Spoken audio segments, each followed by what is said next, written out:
पुण्यातून अपघाताची घटना समोर आली आहे। पुण्यातील खडकी भागात कार आणि एसटी बसचा भीषण अपघात झाला असून या अपघातात एक महिलेचा दुर्दैवी मृत्यू झालाय तर 6 जण गंभीर जखमी झाले। ही घटना 25 ऑगस्टला सकाळी 9च्या सुमारास घडली। या अपघातात जखमी झालेल्यांना जवळच्या रुग्णालयात उपचारासाठी दाखल करण्यात आले। बस चालकाचे बसवरील नियंत्रण सुटल्याने हा भीषण अपघात झालाय।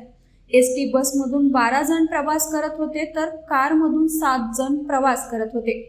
या अपघातामध्ये कारमधील एका महिलेचा मृत्यू झालाय तर 6 जण गंभीर जखमी झालेत तर एसटी मधील 12 प्रवासी किरकोळ जखमी झालेत। या अपघातात कार आणि बसचं मोठ्या प्रमाणात नुकसान झाले तर या प्रकरणाचा अधिक तपास खडकी पोलीस करत आहेत।